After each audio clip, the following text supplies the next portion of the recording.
السلام عليكم ورحمة الله وبركاته. بسم الله والحمد لله والصلاة والسلام على رسول الله لا نبي بعده. اللهم صل وسلم على سيد المرسلين وعلى آله وصحبه أجمعين. وقال الله تعالى في كتابه العظيم: بسم الله الرحمن الرحيم، إنه لقرآن كريم في كتاب مكنون لا يمسه إلا المطهرون تنزيل من رب العالمين. صدق الله العظيم وصدق رسوله النبي الكريم ونحن على ذلك من الشاهدين والشاكرين والحمد لله رب العالمين. Hadirin jamaah Masjid Darul Ilmi yang berbahagia, Masjid Darul Ilmi, jamaah masjid dan jamaah salat maghrib rahimakumullah. Mari sama-sama di awal muqaddimah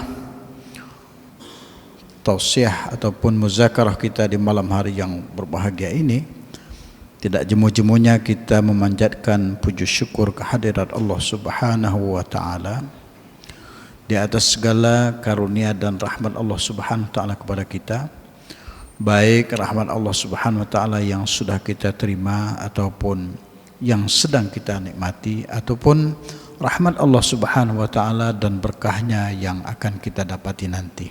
Amin ya rabbal alamin. Salawat dan salam mari pula kita kirimkan untuk junjungan alam Nabiur Rahmah, Nabi besar Muhammad sallallahu alaihi wasallam, seorang yang diutus dengan satu mukjizat yang amat mulia, yakni Al-Quranul Karim, di mana kehebatan Al-Quranul Karim ini dapat kita lihat dan dapat kita rasakan sampai saat ini dan bahkan sampai akhir zaman.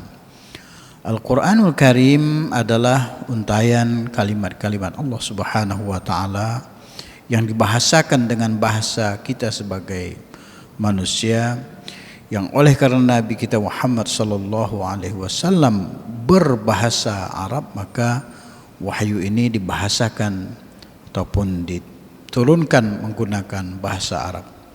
Sebagaimana Al-Qur'anul Karim menjelaskan bahwa dirinya adalah, di mana Allah menurunkan dirinya sebagai kalimat-kalimat di dalam bahasa Arab, maka kita hendaklah belajar bagaimana kaidah-kaidah ataupun memahami seluk-beluk, setidaknya cara membacanya, cara memutolaahnya, bahkan cara menganalisa ayat demi ayat dari Al-Quran Karim.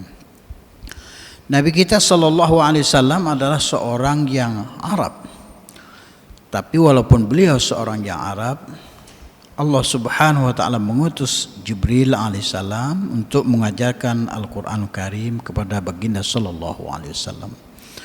Oleh karena itu, ayat Al-Qur'anul Karim yang pertama sekali yang Allah Subhanahu wa taala turunkan kepada baginda sallallahu alaihi wasallam adalah ayat tentang membaca. Sehingga membaca ini adalah menjadi pintu untuk segala macam pengetahuan.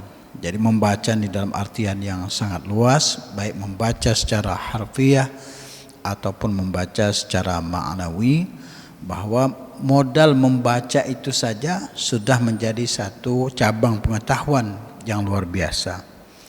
Maka membaca ini adalah perkara yang diperintahkan oleh agama. Banyak-banyaklah membaca, karena sungguhnya membaca ini menambah wawasan kita. Mulai dari membaca ayat-ayat Allah Subhanahu wa taala yang tertera di dalam Al-Qur'an Karim, atau membaca bagaimana suasana ciptaan-ciptaan Allah Subhanahu wa taala yang ada di alam raya. Karena sungguhnya ayat-ayat Allah Subhanahu wa taala itu menurut para ulama bahwa ayat Allah itu terbagi dua. Satu ayat yang berbentuk kalimat-kalimat Allah Subhanahu wa taala di dalam firman-firmannya dalam kitab sucinya. Ada pula ayat-ayat Allah Subhanahu wa taala itu yang bertebaran di muka bumi ini. Maka bagaimana bintang bersinar, langit ditegakkan 7 lapis tanpa tiang, kemudian bulan bersinar, matahari bersinar, bumi berputar dan seterusnya. Bumi dihamparkan untuk kehidupan manusia, air laut dihamparkan melebihi takaran daratan di muka bumi. Karena semua itu adalah penjelasan-penjelasan tentang kehebatan Allah Subhanahu wa taala. Maka sebagai seorang Islam, kita bukan sekedar disuruh sholat 5 waktu saja, bukan sekedar disuruh berpuasa ataupun bersedekah ataupun berhaji ataupun berkorban berzakat saja, tapi kita disuruh mempelajari dan memutalaah apa yang telah Allah Subhanahu wa taala turunkan, baik berupa ayat-ayat yang ada di dalam kitab sucinya ini yang mulia, yakni Al-Qur'an Karim, atau ayat-ayat yang Allah Subhanahu wa taala turunkan di muka bumi yang berupa tanda-tanda alam. Matahari terbit, matahari sampai kepada tengah-tengah penggalan tengah hari, kemudian matahari tenggelam, kemudian nanti malam terbit lagi bintang, dalam masa terbit bintang itu nanti terbit lagi bulan dan seterusnya. Itu semua tanda-tanda kehebatan dan kebesaran Allah Subhanahu wa taala. Putaran matahari, bulan, bintang, kemudian kehidupan manusia, dari manusia sampai hewan, sampai makhluk melata, sampai manusia yang kita tidak nampak, yang kita kenal dengan makhluk bangsa jin, itu pun dalam kendali Allah Subhanahu wa taala. Allah Subhanahu wa taala tidak menguasai sekedar orang beriman saja, bukan sekedar orang beriman saja, tapi Allah menguasai semuanya. Baik orang itu yang beriman ataupun tidak beriman, baik dia dari kalangan manusia yang nyata seperti kita ataupun makhluk-makhluk yang hidup di alam di lain kita. Karena sungguhnya kita tahu Allah itu maha hebat. Di dalam alam kita Allah Subhanahu wa taala melapis lagi dengan alam gaib. Kita kenal dengan alam roh, alam jin, alam malaikat dan seterusnya, alam-alam lain yang kita tidak tahu, Allah Subhanahu wa taala saja yang tahu. Inilah di antara kehebatan Allah Subhanahu wa taala, zat yang memiliki kuasa mutlak atas segala-galanya. Bahkan di dalam Al-Qur'an Karim dijelaskan di antara kehebatan Allah Subhanahu wa taala, jangankan putaran bumi ataupun putaran matahari, galaksi, bintang-bintang ataupun bulan, daun yang jatuh di malam hari di tengah kegelapan malam, satu daun yang jatuh pun dalam liputan pengetahuan Allah Subhanahu wa taala, di dalam kuasa Allah Subhanahu wa taala. Sebab itulah kebesaran Allah Subhanahu wa taala yang diserukan dengan kalimah Allahu Akbar, Allahu Akbar. Ketika orang dipanggil untuk salat, maka kebesaran itu adalah kebesaran yang absolut, kebesaran yang tidak perlu dalil ataupun argumentasi. Karena sungguhnya kebesaran itu adalah kebesaran mutlak. Walaupun satu dunia umpamanya tidak mengakui kebesaran Allah Subhanahu wa taala, Allah tetap maha besar. Bahkan di dalam hadis qudsi Allah Subhanahu wa taala berfirman, sekiranya seluruh manusia, dari manusia pertama sehingga manusia terakhir, seluruh bangsa jin dari jin yang pertama sampai terakhir, berkumpul di dalam satu tempat untuk memberikan manfaat kepada seseorang, maka tanpa izin Allah Subhanahu wa taala mereka tidak akan dapat memberikan manfaat kepada orang itu. Sebaliknya pula, sekiranya seluruh bangsa jin dari awal sampai akhir, begitu juga bangsa manusia dari awal sampai akhir, berkumpul di dalam satu tempat untuk memberikan mudarat kepada seseorang, maka tanpa izin Allah Subhanahu wa taala mereka tidak dapat memberikan mudarat sedikit pun tanpa izin Allah Subhanahu wa taala. Maka sekiranya seluruh manusia dari manusia pertama sehingga manusia terakhir, seluruh bangsa jin dari jin yang pertama sehingga terakhir, semuanya taat, semuanya saleh, semuanya patuh dan takwa kepada Allah Subhanahu wa taala, semua menjadi orang-orang yang ahli tunduk kepada Allah Subhanahu wa taala, maka qudrat kebesaran Allah Subhanahu wa taala tidak bertambah. Dan sekiranya seluruh bangsa manusia ataupun bangsa jin semuanya dari yang pertama sampai terakhir bermaksiat ataupun durhaka kepada Allah Subhanahu wa taala, maka kudrat dan iradat Allah Subhanahu wa taala pun tidak berkurang sedikit pun. Inilah kehebatan Allah Subhanahu wa taala yang maha mulia, yang wajib kita sematkan di dalam diri kita sebagai seorang hamba, bahwa Allah Subhanahu wa taala menguasai segala-galanya. Allah yang memberikan manfaat dan Allah pula yang memberikan mudarat. Maka segala sesuatu itu berlaku atas izin Allah Subhanahu wa taala. Sehingga dalam Al-Qur'an Karim Allah Subhanahu wa taala menjelaskan, wa ma tasyauna illa ayyasha Allahu rabbul alamin. Maka tidaklah mereka itu menghendaki segala sesuatu, tidak akan tercapailah apa yang mereka kehendaki, atau tidak akan terlaksanalah keinginan apa yang mereka inginkan, illa ayyasha Allahu rabbul alamin, kecuali apa yang diizinkan ataupun apa yang dikehendaki pula oleh Allah Subhanahu wa taala. Sehingga orang Islam apabila berkata bahwa saya akan begini begitu dan seterusnya, atau saya akan melakukan ini itu dan seterusnya, maka hendaklah dia memulai dengan kata-kata insya Allah saya akan melakukan itu. Jadi sekiranya Allah menghendaki, saya akan melakukan itu dengan izin Allah Subhanahu wa taala. Karena sememangnya kita tahu tidak ada segala sesuatu yang bisa terjadi tanpa izin Allah Subhanahu wa taala. Bahkan seorang yang soleh, orang yang rajin beribadah pun tidak dapat juga melakukan ibadah itu kepada Allah tanpa izin Allah Subhanahu wa taala. Hadirin bahagia, sebelum kita melanjutkan majelis muzakarah kita di malam hari yang berbahagia ini, terusan kita kajian terhadap cuplikan tafsir Al-Qur'an Karim dari kitab Jalalain, masih pada surah Al-Baqarah. Pada malam ini insyaallah kita akan membahas ayat ke-8 dari surah Al-Baqarah ini. Maka untuk itu sebelum kita lanjutkan, mari sama-sama kita memulai dengan muqaddimah membacakan surah Al-Fatihah. Mudah-mudahan Allah Subhanahu wa taala memberikan taufik dan hidayah kepada kita semua. Mudah-mudahan Allah Subhanahu wa taala memberikan karamah yang ada di dalam surah Al-Fatihah itu untuk kebaikan dunia dan akhirat kita. Amin ya rabbal alamin. A'udzu billahi minasy syaithanir rajim. Bismillahirrahmanirrahim. Alhamdulillahi rabbil alamin. Ar-Rahmanir Rahim. Maliki yaumiddin. Iyyaka na'budu wa iyyaka nasta'in. Ihdinas siratal mustaqim. صراط الذين أنعمت عليهم غير المغضوب عليهم ولا الضالين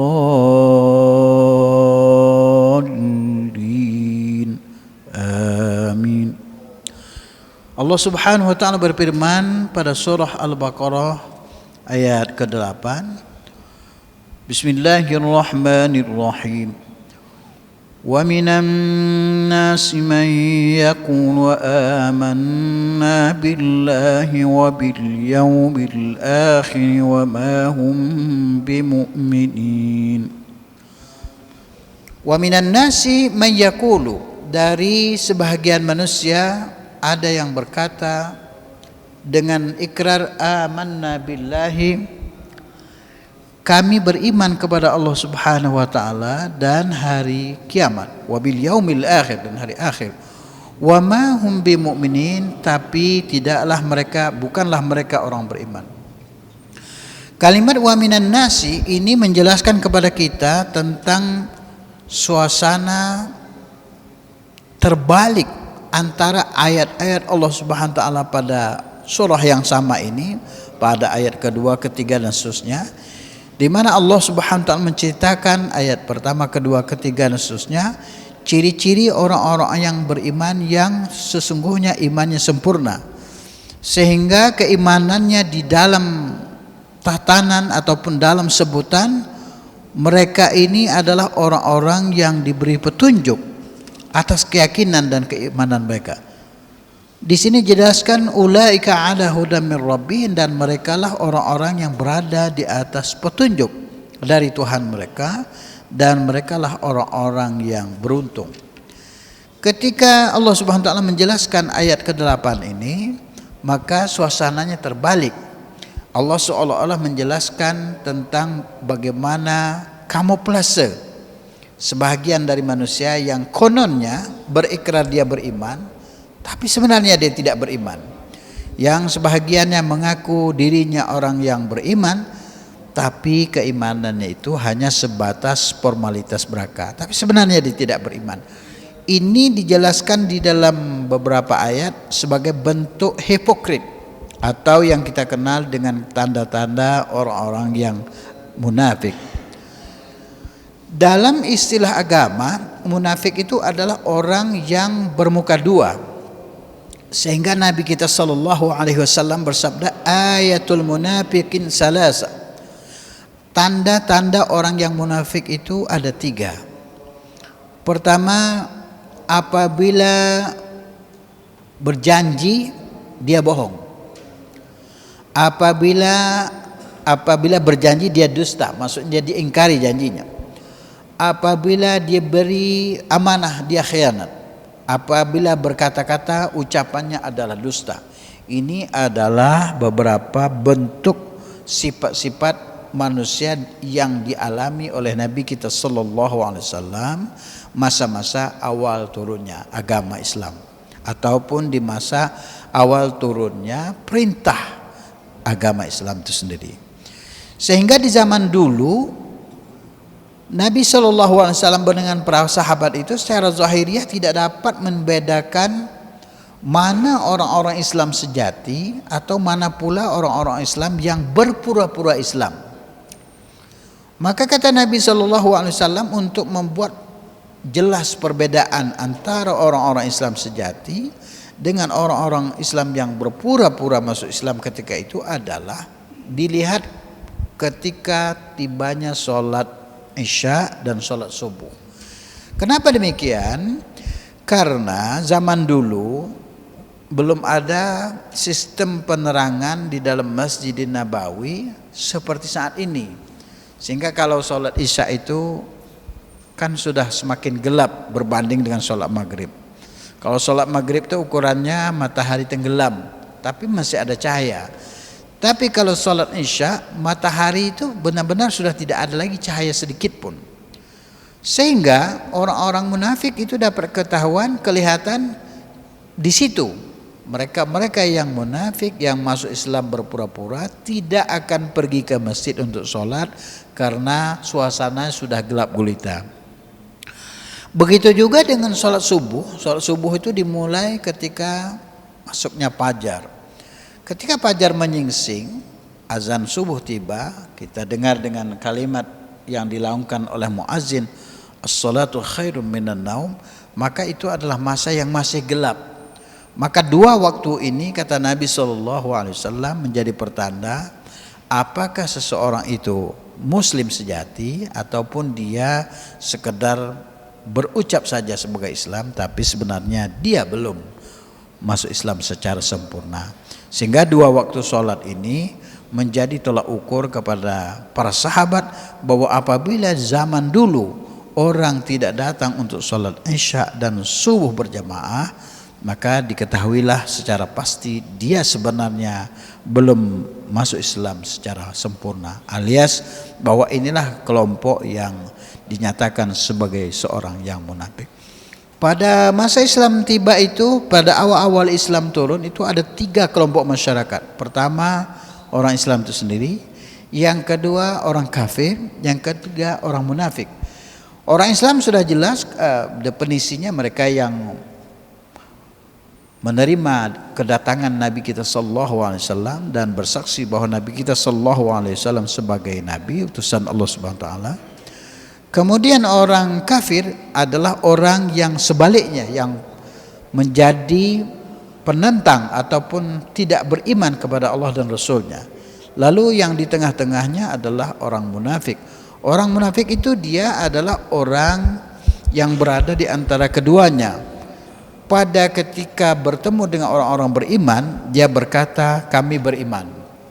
Tapi ketika dia kembali bertemu dengan pemuka-pemuka Quraisy, dia juga berkata bahwa kami tetap sebagaimana agama nenek moyang kita. Berarti dia belum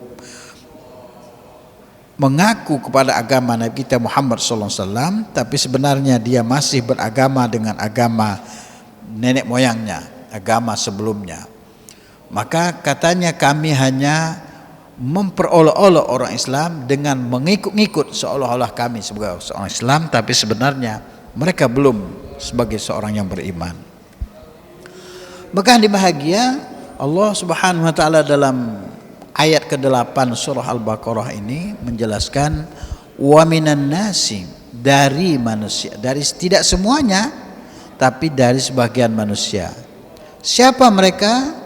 Ada yang berkata amanna billahi, kami beriman kepada Allah Subhanahu wa taala. Jadi ikrar itu ada yang diucapkan di depan Nabi sallallahu alaihi wasallam, ada yang diucapkan di depan para sahabat Nabi SAW, ada yang tidak mengucapkan di depan para sahabat dan di depan baginda SAW, tapi dia berperilaku, berpakaian, bertingkah laku di depan para sahabat dan Nabi SAW seolah-olah sebagai seorang beriman. Wa minan nasi may yaqulu amanna billahi, bukan sekadar beriman kepada Allah Subhanahu wa taala, tapi juga mengatakan kami beriman kepada hari akhir. Hari akhir itu adalah sebagai simbol hari kebangkitan. Hari akhir disebut hari akhir, yaumul akhir. Hari akhir itu adalah hari di mana akhir sekali kehidupan putaran dunia kita ini. Maka hari akhir itu adalah hari penentu di mana di sana juga terkembang banyak hal, terjadi banyak hal. Hari akhir itu di sana disebut juga yaumul mizan. Yaumul mizan itu adalah hari ditimbangnya amal soleh, amal buruk, semua ditimbang. Di mana semua amal orang itu tidak akan terlepas. Kita bersedekah, baru niat saja sudah dicatat, apalagi melakukannya. Kita niat sholat sunat, baru niat saja sudah dicatat, apalagi melakukan, dan seterusnya. Kita membantu seorang berbuat baik, beramal, dan membantu orang-orang yang perlu bantuan, itu semua dalam timbangan Allah SWT akan dicatat dalam mizan Allah Subhanahu wa taala, mizanul hasanat, timbangan-timbangan kebaikan. Lalu pada hari itu juga ada dikenal dengan nama yaumul hisab, hari dihitung, dihisab semua. Kalau tadi ditimbang, kalau ini dihisab. Dihisab itu dihitung semuanya, yang baik berapa, yang buruk berapa. Setelah itu baru ditimbang. Kemudian di sana juga disebut sebagai yaumul adl, hari di mana ditentukan keadilan. Jadi hari di mana orang diputuskan keadilannya tanpa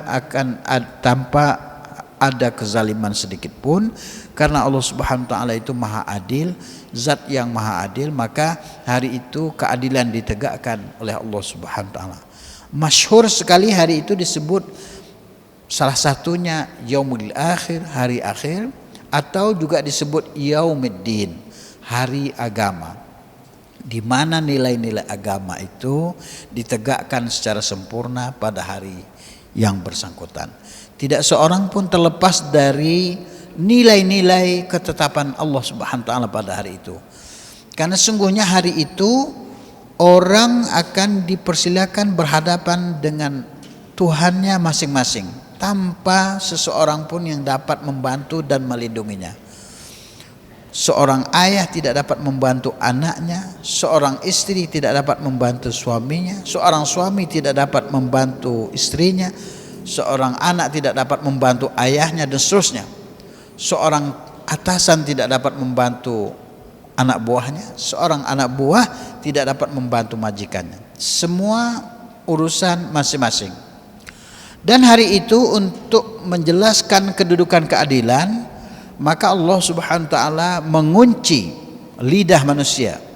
Karena sesungguhnya potensi lidah itu berbicara sering tergelincir.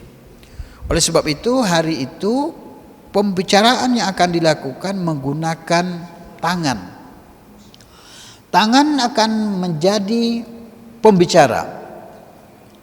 Lalu sebagai saksinya adalah kaki manusia. Jadi kalau sekarang kita bicara lewat mulut, tapi hari akhir nanti kita bicara menggunakan tangan. Tangan yang bicara, lalu saksinya bukan teman, bukan kawan, tapi kaki kita.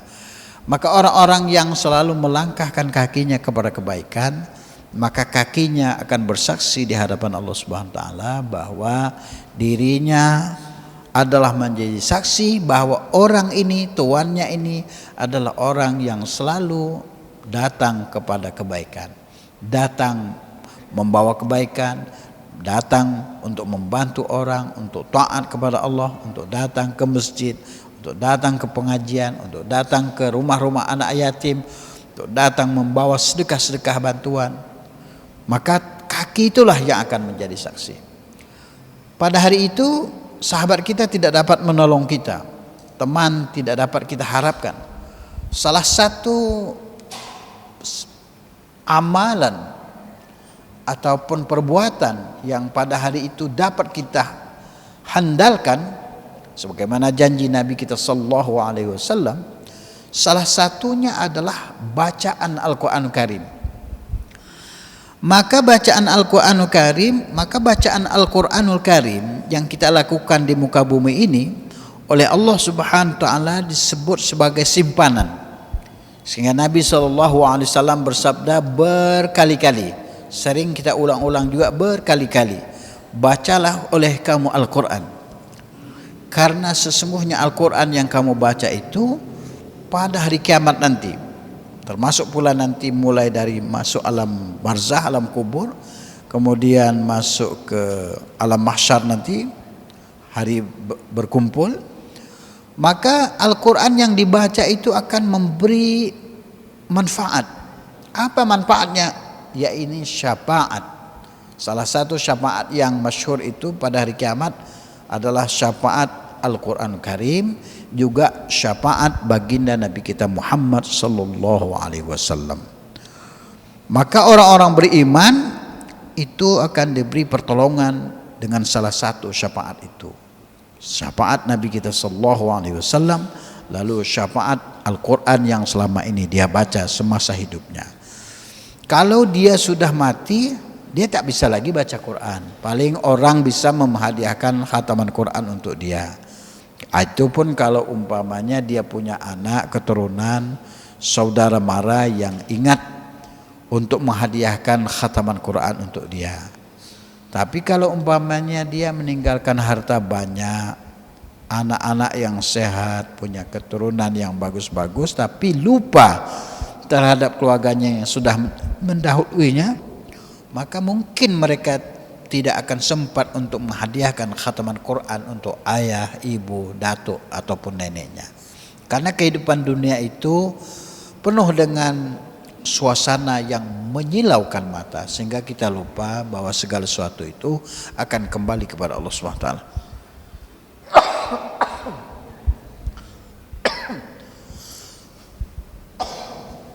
Hadirin bahagia, wa minan nasi may yaqulu amanna billah. Ada mereka itu yang berkata kami beriman kepada Allah Subhanahu wa taala. Lalu selain dia berikrar begitu, apalagi ikrar dia? Kami juga beriman dengan hari akhir. Karena Nabi SAW itu selalu menyampaikan kepada orang-orang dulu, bangsa Quraisy itu yang ketika Islam mulai tiba, kata Nabi SAW, sungguhnya kamu berimanlah kepada Allah, karena sungguhnya kamu akan dibangkitkan dan hari kiamat itu akan tiba. Sehingga banyak hadis-hadis Nabi SAW disandarkan, Nabi mensetarakan, mensejajarkan dua kalimat, barang siapa yang beriman kepada Allah dan hari akhir. Contoh kalimatnya adalah sabda Nabi SAW. Nabi bersabda, man kana yu'minu billahi wal yaumil akhir falyakul khairan aw liyasmut. Barang siapa yang beriman kepada Allah dan hari akhir, maka hendaklah dia berkata-kata yang benar atau diam. Barang siapa yang beriman kepada Allah Subhanahu wa taala dan hari akhir, maka hendaklah dia memuliakan tetangganya. Man kana yu'minu billahi wal yaumil akhir falyukrim jarahu. Maka barang siapa yang beriman kepada Allah dan hari akhir, hendaklah dia memuliakan, menghormati tetangganya. Wa man kana yu'minu billahi wal yaumil akhir falyukrim dhaifahu. Barang siapa yang beriman kepada Allah Subhanahu wa taala dan hari akhir, hendaklah dia memuliakan tamunya. Ini beberapa kalimat ini disejajarkan beriman kepada Allah Subhanahu wa taala lalu diikutkan dengan beriman kepada hari akhir. Sebagaimana kalimat ayat Allah Subhanahu wa taala di ayat 8 ini, Allah juga menyitirnya dengan berfirman, di antara manusia ada yang berkata mereka beriman, ikrarnya aku beriman kepada Allah dan hari akhir. Begitu. Wa ma hum bimu'minin. Akhir ayat 8 ini adalah Allah Subhanahu wa taala menjelaskan wa ma hum bimu'minin, tetapi sebenarnya mereka bukanlah orang beriman. Jadi kalau mereka bukanlah orang beriman, siapa?